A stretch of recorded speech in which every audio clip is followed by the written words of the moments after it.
We're back better than ever, everybody. And, of course, in this podcast, we talk about the ideas, business ideas, how you can improve them, how you can spin them up, how you can try them, how you can test them. And Rob and I were talking about one particular thing he had a question about. He's written several books, and it was making a book as a service, right? And Rob, what was the question that you specifically asked me? I wanted to make sure that we get this so people can get this as well. Yeah. Right.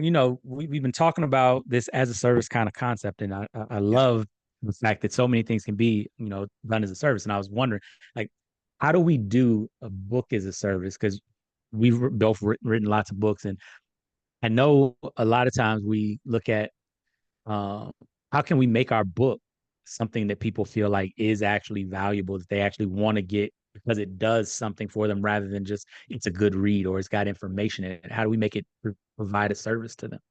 Yeah. So one of the things that as I look at book as a service, I think about each chapter and I think about how the chapter in itself becomes a living, breathing opportunity to grow. So let's say, for example, let's uh, tell me about one of your book service, one of your book's chapters. All right. So the latest book that we did was Thriving in Chaos. And so in that I walked the so let's talk about the problem chapter. Really try to help people understand what the real nature of the problem is when they're feeling like they're on a hamster wheel all the time and like they don't have any control of their time. Even though they're effective, even though they're busy all the time, they don't feel like they're moving towards their journey or towards their ideals, towards their goals. Yeah. So a wonderful thing about that is that it becomes workshoppable.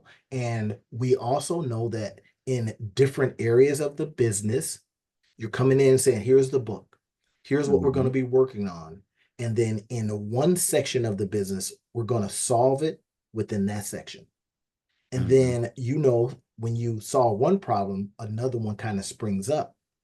So Mhm. then the service, if you will, is the continuation of working on problems as they come up so that you're staying ahead of it. And Mhm. it has a degree of continuity to it. Then Mhm. you're looking at it and saying, okay, what other area of the business could this chapter and what we talk about, what we do, you literally break it down into parts and we I got productize the parts. I you. mean, Mhm. sometimes there could be a powerful sentence. And I've read your books and I'm like, that's a powerful sentence that you literally take that and says, okay, here's how I'm going to package that. I'm going to put it on a landing page and then I'm going to send this out and saying, if this is you, I can help you. Here's what our company does, and here's how we can help you with this section of the business. Now, of course, you do some pre-work to find out if this is a complaining thing that the bosses and workers and all that kind of stuff are complaining about. And then within that sentence, in that chapter or that paragraph within the chapter, you're then going and saying, we're just going to work on this. So it gets to the focus piece, but then once Mhm. you solve that, something else might spring up. You go, oh, we're prepared. Literally Mhm. staying in one chapter and Yeah. making a nice living for your company. Yeah, no, I like that. I was watching this video the other day. This might kind of line up with what you're talking about here.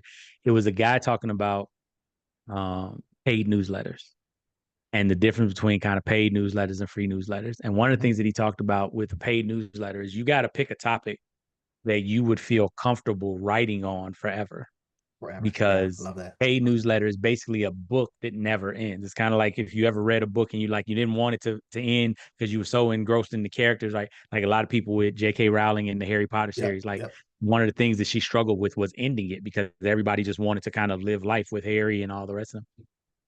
And a newsletter kind of gives you that opportunity to constantly just be doing two things. Yes, Number one, it never has to end. And number two, you get to write it with the audience, right? Because yes. they get to comment and they get to ask questions and they get to do stuff. And then your next chapter, your next newsletter, your next whatever addresses what they've just been talking about. And I thought that was a Mhm, kind of interesting thing. And mhm. it's kind of same concept where you can monetize and you can productize different sections or different That's things part. that people are going through. That part. So let's take this into another. So I want everybody that's listening in on this, hearing it the way you're hearing it, where you're hearing it, and understand that. as we talk about a book, we could talk about a PDF that you've written. We could talk about a piece of writing that you're doing now and or you've done already. We bring it back in, we create the newsletter so that you can dive into that particular subject matter. It could be a wide area or it could be very, very narrow niche. Doesn't matter. So then you're basically saying, here's the piece of material that I have. And now that we have AI, we can expand on sentences, we can expand on themes, thoughts, all these different opportunities. Then your newsletter is in essence stuff that you've already written about, passionate about, and then you just expand on it. That being using that and leveraging that as the ability to grow your or the mechanism to grow your audience that also cares about that. And then once you got your audience, then this is something that Greg Eisenberg talks about. Once you got your audience, then you switch it into a membership, and then you switch it into, or then you monetize the membership. In this case, you're monetizing what you're putting in the newsletter, already written, already inspired by you, already probably gotten some traction. If you've gotten any sales or people said, I love that writing. Now it's validated to a degree, and you just take it to whatever level you want to determine. And if, let's say, for example, you get done and you nobody's like digging this thing, it still becomes a digital piece of real estate that sits out there for you, so that if that idea comes back around, and we've seen it happen with songs on TikTok and blah blah blah. These people haven't made money in like 100 years, right? And then all of a sudden somebody does it in the TikTok, and next thing you know, right, everybody's getting a check. That part, and is it worthy of your time? Absolutely, because now you're pursuing your ideas, you're getting them out of your head, your mind, your soul, all that kind of stuff. You have honored it by not keeping it in the drawer, right? And then you just put it in a manner that people can consume it. At some point, you could run ads to it, you could do PR marketing on it and see if it can get traction. That part, you can turn it into little videos. I'm telling you, make these books as a service, the productization, like Rob talked about, that's what it's all about. And you just do that over and over and over again with all of your material. Imagine that. No, I agree. All of your material. Yeah. Repurposing content and turning it into a service. Constantly. Awesome. Listen, I'm gonna tell you, look, I'm looking y'all in the eye right now. And I'm gonna say something harsh, but it's something that I'm inspired by Dr. Benjamin Hardy, who says, 10x is easier than 2x, because when you do the 10x stuff, you have to look at everything else you're doing and go, that's not going to get me there. Right. And he's like me. I can't stand SMART goals either, because they don't raise you to any level. It keeps you right here. So imagine now you got 10 pieces of writing. Could you have 10 newsletters? All with different things. I look at my drawer over here and I go, bro, you got a lot of stuff in there. And that's why I wanted us to turn Two Business Guys Mastermind on business ideas, on operation ideas, on innovation ideas. So really, you listen to us and you go, oh my gosh. At one point we were talking about, well, we're going to help your business, da da da. But now we're saying, here's an idea. Take it, expand on it. We'll help you if you want us to. We'll come alongside of you perhaps, but take the ideas and create from them. I mean, today.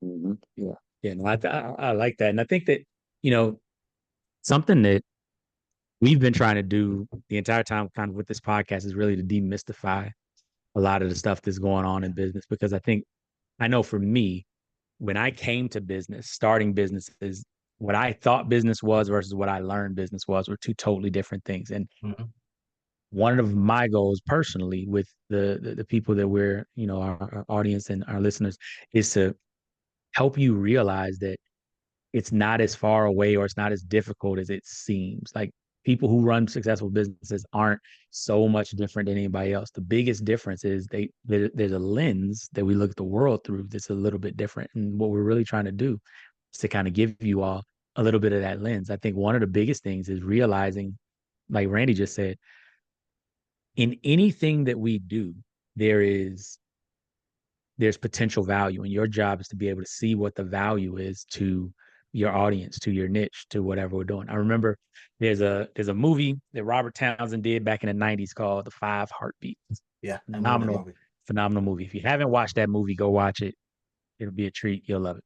All right. If you love 60s doo-wop, Motown type Yeah, music, it's a yeah, perfect movie for you. Right. And so there's this one scene in the movie where there's two brothers it's about a singing group and called the Five Heartbeats. There's two brothers in the group. And so they got all types of issues from growing up and all types of other things. And it spills out on stage one time and they start fighting and they're getting to it. They're, rolling around and tearing each other's clothes, all types of craziness. And the manager is standing on the sideline and he's kind of chuckling and he's smiling. He's stopping people from stopping it. He's like, no, don't worry about it. Don't worry about it. We got this. They just got to learn. They've got to learn to use everything they do. Right. And it's this really powerful moment in the film because you don't really understand what he means when he says that. But in the next scene, they cut to it and they go through and now they're having a stage fight. So they're arguing, they're yelling, they're all this type of stuff. We ain't gonna do it right. Don't do it at all the rest of this. And then it turns into part of their act. It turns into part and it creates a certain buzz. Now, this was a real fight, right? It was real animosity. It was real, right? Sometimes we as business owners have real mistakes or have real issues or have real things that mess up. I know some of the best trainings that I've given, some of the best things, some of the stuff, most of the stuff that I put in my books is, hey, I had this problem and here's how hmm I was fumbling and here's how I overcame it. hmm And so we've got to learn how to just use everything that we do. And I think that's the thing Randy was talking about with repurposing. Many of you all have done a lot of content. You've written articles or you've created things or you've built stuff or you've figured out different ways to do stuff. And I know for me, a lot of times I will think, oh, it's not good enough. It's not important. yeah, Nobody wants to yeah, hear it. No, right. It didn't get a lot of clicks the first time. So it obviously wasn't good enough. And what I have learned over time is that there's some stuff that I was just ahead of the cycle. I hmm was ahead of when people were ready for it, hmm right? I was teaching people thriving in chaos. I was teaching my course about how to master your time and how to do that type of stuff. That was actually one of the first things that I started teaching people back in 2016. hmm And it didn't really take off. I didn't know how to market it. I didn't know how to talk to people, whatever. I started teaching people about leadership and I started running into a bunch of leaders that need this information about how to master your time. I write a book the next time. The book has sold a ton of copies. I've put people through my training course, all types of different things because I understand it more. The people are ready for it more, and I can speak to it better. It doesn't mean that it wasn't powerful back in 2016. It's just it wasn't the time for it to hit. Like Randy said, there's some songs that are now diamond and platinum and everything because TikTok made them blow up, whereas hmm nobody knew who that person was, hmm yeah, right? Because somebody did a dance and it caught on, and now this song is, you know, yeah. everybody knows it. And I think it's again intersectioning is so big now. I can imagine. Now, listen to this, everybody. I can imagine thriving in chaos. Now, we're in, depending on when you're listening to this, political, blah, blah, blah. Well, there's chaos. There's chaos in a variety of ways, and it doesn't matter who you vote for, but there's chaos. Mm-hmm. Now, Rob then comes back with the book Thriving in Chaos, but with a hook. Now, like, so and then now he's leaning into political upheaval and this and who you vote for and all that kind of stuff. Chaos every round. Let me show you how to, despite that. So, how to, whatever's in the middle. Now he comes out with this is me saying book as a service. You start section or taking pieces of what is in the book and saying, okay, match it up against if this person wins, you may have this. They're going to take Mm-hmm. your guns. They're going to do this. All right. This person, they're going to tighten up the border. So if you're on the other side of the border, you may have to still try to survive and thrive despite what's happening. Now, the book productized in a certain way, presented Mm-hmm. at a certain time, could then become a best-selling opportunity and or an opportunity for you from the productization of different things in it, matched up against something that is painful for somebody. Mm-hmm. And that's the point. Because it's written, I tell people this a lot, Rob. I says, you don't necessarily make money from writing a book. You make money from having written a book. And people go, "Oh, what are you talking about, man? What woo-woo mess are you?" And I go, writing is one thing. You go, oh, I'm gonna make a whole bunch of money. You know, even James Clear, with all the money, the sales that he's made, he cultivated for several years a huge list that was almost guaranteeing that if I sell to that list, I'm gonna make money. Whereas you're thinking that having written then allows you to take pieces and points and perspectives and whatever else, and now put that out into the marketplace. I was reading about a guy, man, that sold it was some just obscene amount of books, like 100 million books. And all this guy was doing, Edelman, something, something Edelman, I think it's it. But anyway, old school dude, he just would change the titles. That was his whole shtick. He would look at a title and go, yeah, that's boring. He would change the title, he would get the rights to it, change the title, sell a gazillion of them. But he would change the title. So of course, what I do now with AI, it says, using this guy's framework, and I had it wrote down somewhere, something, something Edelman's framework of how to get a book in, change the title, match it up against, some of the 5 things or whatever people want in life. Right now, mixing AI with this guy's style, with them saying, take this title and make it in his kind of style, and boom. Right. So you Yeah, look at AI is Thriving in doing. Chaos and you go, well, wait a minute. People have an aversion to loss. So if I use loss language as opposed to gain language, Thrive, then maybe I can says, survive, survive chaos, so that you can thrive. But the title comes differently, and people are going, I want to survive chaos, right? Remember, that's one of the Roy Vaden conventions, right? Naming conventions. If you can say, I want to, I need to, and then whatever you put, and somebody goes, yes, that's what I need, you probably have a hit in terms of a title. I need to Yeah. survive chaos. Yes. Do I need to thrive in chaos? People go, I'm good where I'm at. That part, a little bit of a change, put back out in the same way, how to survive chaos in an election year, how to survive chaos if your party don't win, how to survive that part. I'm just saying. So Yeah, no, hopefully y'all get this, I love take it, exactly where you're at. productize it, and let's get it. Put a newsletter together. The newsletter, I'm gonna tell you, this is the part. The newsletter is going, and somebody said this in a way that made me look at newsletters. I do some newsletter for some people now. I've messed around with my own, blah, blah, blah. But every month I do one religiously for an organization. They pay me. But this guy said something really, really key. And it made me go, I think I need to be doing this like more. He says, I get this, protect my community by creating a newsletter. Exactly how I felt.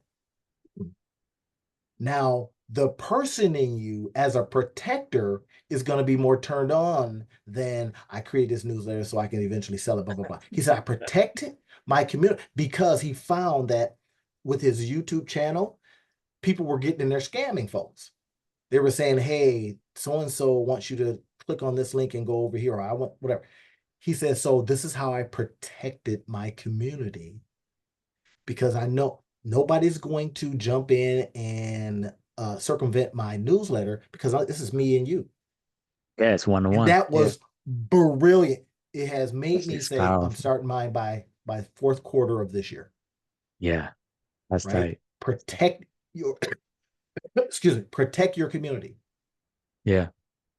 And I love that. That's even more fuel to the fire because I've just been sitting over here and like I said, I've watched the video on newsletters. I've been really looking at how to be consistent with my newsletter writing and how to put out because I've got a couple of different communities. I want to be able to be more consistent with communicating to my communities because we've been friends long enough. Like Mhm. that's one of my weak areas, right?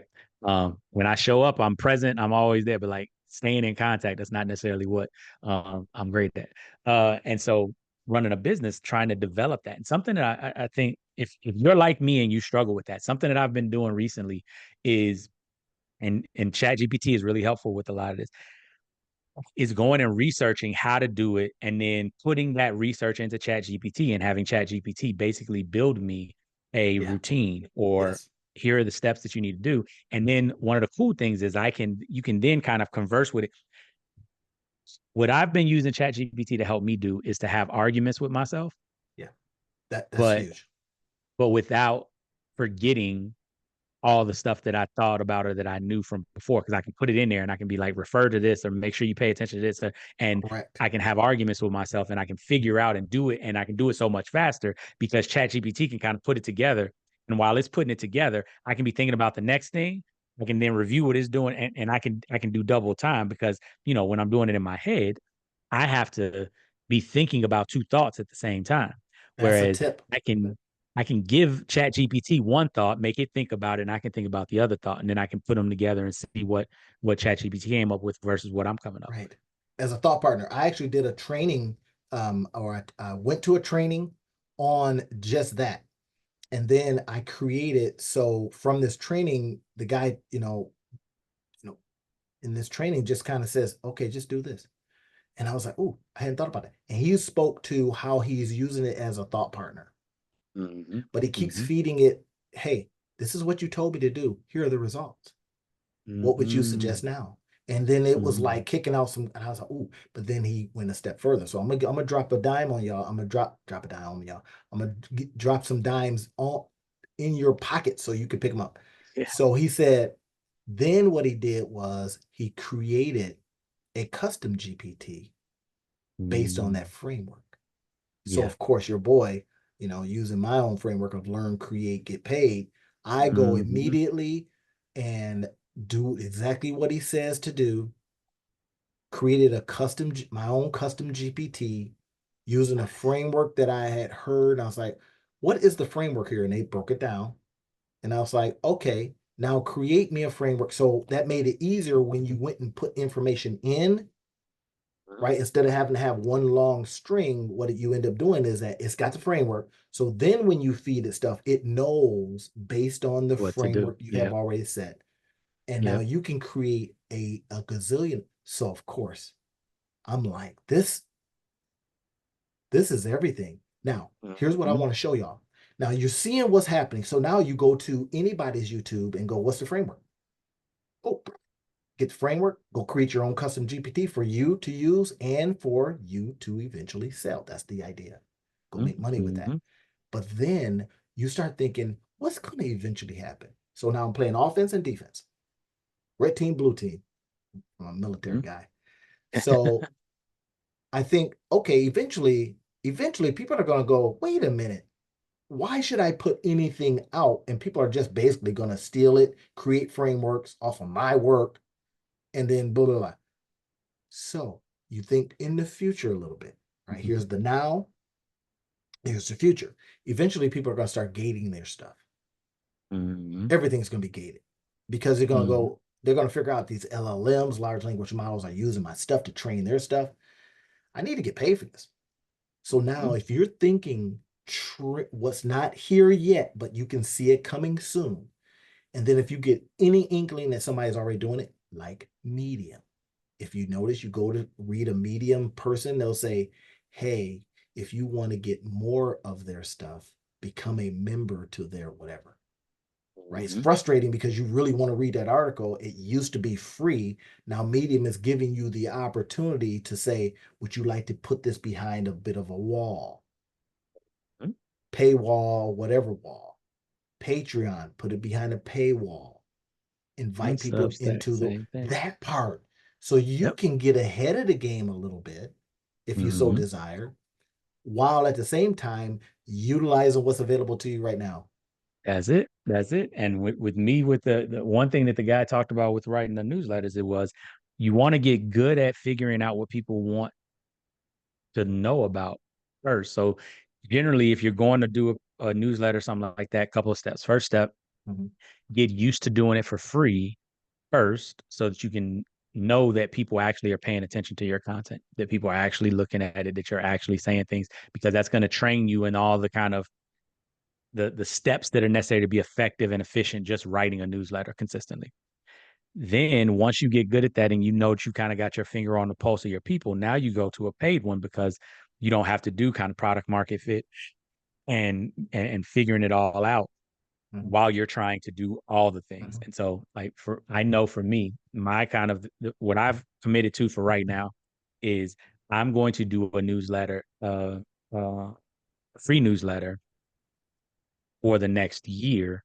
I'm gonna try to do a weekly free newsletter, at least one. I'll probably do a number of them. And then over time, sometime during that year, my goal is to then launch a paid newsletter. But I want to Yeah. get into the habit of doing that free one and Yeah. get really good at it and get those numbers up, because here's the other beauty of doing a free one. A free one still adds to your email list. A free one still adds to That part. your, Yes. so you might not monetize it directly right then, but it's still you have an opportunity to monetize it. Build the And community. as Randy says, you get paid to get paid. Build the community. So let's take that even now again. Business ideas, y'all. This is what we're dropping into your lap right now. So build the community. This is something that I gleaned from Greg Eisenberg. And he has a startup ideas podcast. So anyway, Mhm. he talks about this a lot. He says build the community, or build the audience, then the community, and then monetize the community. So audience, Mhm. people are paying attention to your thing. Then you invite them to a membership opportunity. Hey, this is, and then that's the, if in essence productizing the fact that people says, yeah, I want some exclusivity, right? And that, because that becomes a thing. I want to just hear your stuff and I don't want everybody else to hear it. So that becomes a an opportunity to ask for me to close this off, to paywall this. This is what it's going to cost you, right? And then I literally the other day was out fishing and had the, my headset on and I was listening to Greg talk about this and I says, And then he says, eventually, what you look at it as is access. The community is access that Mhm. people get in to be a part of. It's kind of like what Yes. Sam does over at Hampton, you know. And Mhm. here's one thing, and I was looking for your email. That's why I was looking down, y'all. I was looking for Mhm. Rob's Legacy Builder Breakfast. Guess what my newsletter would be about? Just saying. I kid you not. That's the repurpose Mhm. opportunity. Mhm. And guess who's already in it? So the little tips and tricks and stuff like that that they talk about then becomes contentable without obviously, Mhm. sharing anybody's details, da da da. But you're Mhm. also acknowledging people's, presence, existence, and da da da, and the stuff Mhm. that they Mhm. that could be a driver because people want to be, their life validated with their give back opportunities. And this is what the Mhm. Legacy Builders Breakfast is about. So my Mhm. newsletter is Legacy Builders Breakfast, and the Mhm. stuff that we get into. You're gonna have gems from it because I've been to a couple of them, and there's always gems dropped. Mhm. Mhm. So now people are going right, and then at some point, let's say this thing is really popular. You've got, I don't know, 500,000 people that are not in Grand Rapids or not in Michigan, not in Kentwood, not in wherever, but they still want to know what's going on over there. That Legacy Builders Breakfast. Now you have a community of a whole bunch of people. That newsletter therefore becomes sellable because Mhm. someone wants access to. That's the point. Y'all seeing it? Mhm. Because somebody wants access to this. Like if you notice, HubSpot has been rolling up a lot of newsletters. because they figured out, wait a minute, we sell a CRM. They're competing against other ones on, the high levels and the schools and all that kind of stuff. And they're saying, but if I pay them X amount of dollars, I get access to their email list, I get access to their stuff, and then I will sponsor their podcast, so I get access to. It's brilliant. Listeners. Yeah, yeah. It's client acquisition 101. The people Go that where are the on the fish are. podcast make money. They can justify the time they're spending doing the thing. It becomes a massive flywheel. So if you break Mm-hmm. that concept down and you go, how can I do that without being HubSpot? Mm-hmm. Right? I would Yep. literally legacy builder breakfast newsletter, right? Mm-hmm. LBBM, where, and then your job then, of course, is to intersperse from this is what was garnered. It goes Mm-hmm. out to the community themselves and they go, oh my gosh, you know what? Rob recognized me Yep. today. I got the floor Yep. and I drop dimes. And then you take that and have ChatGPT help you with, now let's take some of the lessons, distill them out, and you sell. Oh gosh, man. Yep. If y'all are listening right now and you haven't already says, I got to make sure I'm listening to these dudes all the time, right? Listening to these dudes all the time by saying, I'm subscribing and I'm Mhm. sharing. Yep. And I don't know what to say about it. You've made it this I love far, it. then you know exactly what this is about. Let's get that Yeah. money from what you already have done. Okay. Mm-hmm. That's an idea. All right. Rob, what idea do you have? Now We want I'm gonna throw one back at you because I wrote down the Legacy Builders newsletter. You were right in my pocket because we're starting the Legacy Builders Academy, and the Legacy Builders Mastermind is getting ready to launch. And so one of the things that we're going to do, and I love the idea of having one of the newsletters in there to be about the Builders Breakfast. So that idea is definitely getting implemented. So here's the thing I wanted to talk to you about, and I haven't seen it yet. So I'm assuming that it doesn't exist, but I know you got your make money online stuff, right? Make every everything dime exists, online, all this brother. stuff, right? And so what I want you to think about is this: a lot of the stories that you and I talk about kind of off camera that don't make the cutting room floor, as they say. I think that if you were putting together those stories of all the people that you're helping, basically testimonial stories, but right, names are changed to protect the innocent, right? But if you were putting out that as a newsletter, your make money online newsletter, where it's literally just the funny thing about it, I know this, y'all don't know it as much because y'all don't talk to Randy as much as I do, but I know that every week he's basically helping people to figure out how to make money online or figuring out how to monetize their life. He literally story after story after story after story. Hey, I told him to do this and it worked. Hey, I told him to do this and it worked. Here's my pushback or push to you.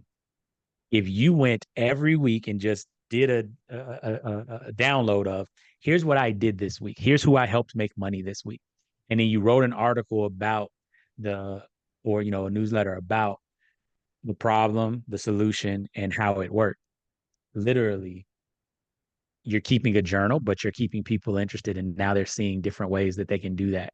Yes. Same thing with the Builders Breakfast, and you can highlight businesses if they want to be highlighted. So if they want to be kind of in front, then you can do a Give them testimonial. the Say this is feature. their business, this is what they do. Give them a feature. If they don't want to, you just tell the story, and it's not, and you change the name so that nobody knows who the business is. But either way, I think that right, you bring people to that space because one of the things that I've always admired, like one of the reasons why we became friends, is because you are so committed to helping specifically beginning entrepreneurs, but entrepreneurs at every level of the spectrum, but specifically beginning entrepreneurs to really understand how to get their feet wet in this thing. Yes. And I think that, creating I that community where people I know that accept they that can, challenge. there we go. I accept that. I in front of all 15 people that might be listening. Mm-hmm. I accept that challenge. I kid you not. Yes. Yes. It's already in the works. Literally, it's already in the works. Mm-hmm. And I'm gonna break something down for you. Myla, Myla, Myla, Millie Mm-hmm. or Miley. I'm saying Myla, Miley, and then Mm-hmm. I had another one. It was like here's Mama, here's Myla is mama. Mm-hmm. Um, Mm-hmm. Millie was child. So monetize your life Mm-hmm. ideas. So that's Mm-hmm. and then Miles. Mm-hmm. Miles. So it was Miles, Mila, and Miley. So these are all Mm-hmm. acronyms for Mm-hmm. Monetize Your Life Academy, where I Mm-hmm. teach you these monetize your life strategies. Monetize your life ideas, where I'm dropping within the academy all the ideas, blah, blah, blah, blah, blah. And then Miles, utilizing the monetize your life system. Okay. So it's all now monetize your life news. That's a new kid. Mm-hmm. I don't know how I to spell like his let's see, what's his name? Milne? Yeah, we messed his name up. You know, so Mylne Milne. Okay, all right. Yeah, it's Millie's Smiley's little brother. Leave him alone. All right, he's got a messed up name. But anyways, Mm-hmm. that's the concept and that's the idea. Yeah. Yeah. And I accept the challenge. I'm literally gonna be fourth quarter. Rob, I got to share this with the audience. We got 10 minutes before we kind of jump off. Mm-hmm. I thought about something. I noticed that if you notice recently, Kendrick Lamar dropping singles, Drake dropping singles, Beyonce drop whole albums. So I wrote about this. I said, and I wrote, just kind of see the reaction. I says, hey, as a consultant, as coaches, as entrepreneurs, couldn't we also drop albums? Couldn't we Mm-hmm. also drop mixtapes? You see, y'all, if you're hearing this and you can't Mm-hmm. see me, I'm doing air quotes. Couldn't we also drop singles? So Mm-hmm. I decided to take that approach. So I'm coming up with an album of courses I'm going to be Mm-hmm. dropping. So it might be 9 courses, Mm-hmm. 15 courses album. Mm-hmm. Why should I have to drop just one? But if I, in the mix of all of that, want to drop another um, Single. single, single could be a webinar, single could be a course, single could be just, and it Mm-hmm. just, my mind just opened up when I says, look at it like that framework wise. And then don't Mm-hmm. worry about the fact that, oh my gosh, I'm getting ready to put 9 courses on the marketplace. No, you're getting ready to do an album of. Mm-hmm. And with Yeah. albums, we take the songs we like. Yeah. Exactly. But you buy the whole album. Now I love it. And one of the things that's funny, I've been thinking this is why we mastermind because we on the same wavelength a lot of times. I've been thinking about it from not the creative music perspective, but the creative comedy perspective. If you know like what comedians do before they put a special out, they go and they workshop material. Yes. And so Oh, they that's good. go to different clubs and they tell jokes and they test the joke and they tweak it and they do this and they do it. And then eventually it winds up in a special. And Right. I, I'm working on, we've been talking about our courageous communication curriculum, and the talk has always done well. I've done it, for a number of years now, and every time I walk away from the talk, people are like, "Oh my God, it's amazing! I want to get more." And before there wasn't really more that we had other than just kind of direct coaching. Mhm. And so I've started kind of building some stuff and we built a professional development program, but I'm workshopping some of the stuff because I want to make sure that it's got Yeah. just enough and not too much. Right. Yeah. I love And that. so one of the things that I've got coming up here shortly, we're about to roll this out in just a little bit, is going to be so the professional development program has 6 modules. And what we're going to do is roll out a webinar series where we're going to be workshopping it. So people are going to be able to get it for free. They'll be able to see it, be involved in it, get it for free because they're part of the workshopping, right? It's like me doing a, open mic, going to the Laugh Factory and just getting on the mic for a little while and test some stuff out. They'll get to see it in its general, almost done form, but they'll get to see it and get the feedback because then we're going to do paid version, and then eventually we have the paid workshop that we actually do with organizations because we're actually And going to be taking people through and giving them transformation in every module, and that's one of the biggest things that I've started to do now. Instead of I used to feel like it had to be ready before I put it out. yeah. Now what I realize is it's 80%, 70%, 80% there. And you And workshop it. I've got to start getting used to and getting into the habit of workshopping, I right? love that. I love that. Y'all Before we hear drop it. that? Everybody out there listening right now, my perfectionists, my recovering perfectionists, Yeah. which is everybody, but again, perfectionism and that need for it is just a friend of fear. Friend Mm-hmm. uses everything it can to supposedly keep you out of danger. And that is the Mm-hmm. danger of shame if it don't work, the danger of whatever it is, right? But Mm-hmm. there is no dinosaur chasing you. It is Mm-hmm. not. So put these things out, change the framework so you can feel better doing it. That's what I have to do sometimes. Change the framework. Oh no, I'm just workshopping this. Mm-hmm. Mm-hmm. Or I'm testing out material, Yeah. right? If nobody comes to my show, right, that tells me a story. Either I had the wrong Mm-hmm. venue, the wrong information, or I just didn't let enough people know about it. Mm-hmm. Yep. Whether they come or not, two or three people come, you still get a chance to work out Yeah. your material. Yeah. Are y'all And hearing feeling that? better about doing it multiple times. Something else that I learned, I've been watching a lot of, like, Les Brown, professional speakers, different people, Yeah. and a lot of comedians, a lot of actors, a lot of that.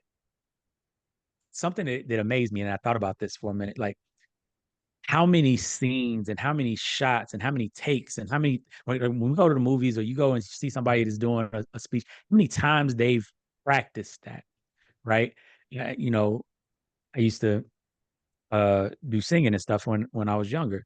And one of the things that I had lost and forgot was how many times we would practice, like not just the whole song, like a specific run, a specific part. When I was going to perform, when I was getting on stage to do something, I would go over and over and over again so that I knew, okay, I need to make sure that I breathe like this here. And Mm-hmm. I had gotten out of the habit of practicing because I had gotten so into just showing up and performing, right? That I had gotten out of the habit of practicing. And so this is me kind of jumping back into the habit of practicing this craft so that I can continue to be at the top of the craft when I'm on stage.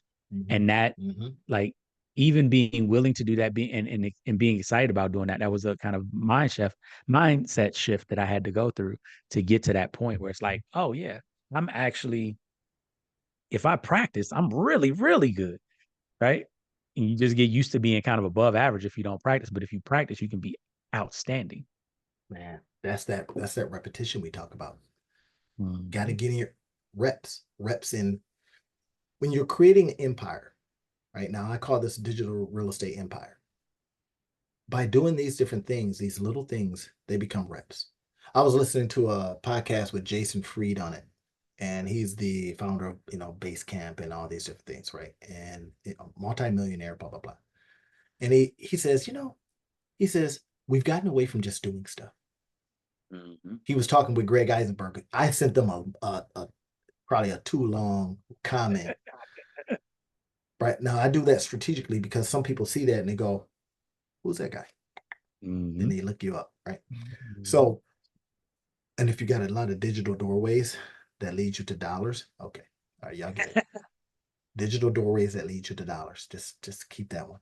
So, but I commented and I says I accept that challenge of Mhm. just creating things, putting them out there, and saying here, Yep.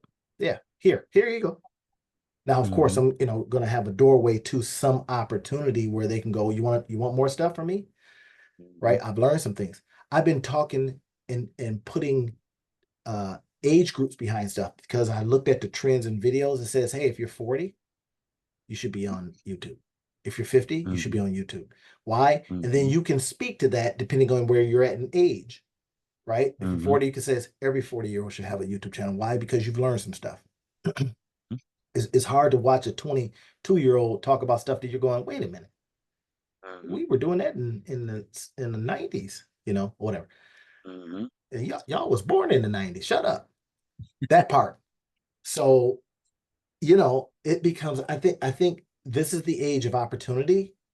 And Mhm. now that we have our AI and soon AI, no, right now, AI agents, I've been using some the other day, AI agents Mhm. that you could just sit there and converse with. Mhm. I had a piece of a writing arrive that was too early. I was like, you can sit in a room and make millions. And I was like, Mhm. nobody's gonna read that. So I even got I saw a video that I made of it from 2017 Wow. that I says you in a room making millions, and I showed my little room, the office and stuff like that. I had a day bed in there at the time and all this kind of stuff, right? But it Mhm. was a little early. But now Mhm. with your Mhm. AI agent that you talked about, just being able to sit there and just converse with, Mhm. right? I was see another guy, Dominic Ashbury, young guy, talking about the same thing, and he says he just sits there with his agent. We know Mhm. Sam Altman just sits there with his agent Mhm. or his Mhm. AI and talks to it. It talks back. And where have we Mhm. seen that before? Iron Man. Tony Stark. Come on. Yep. This is the time. We'll help you.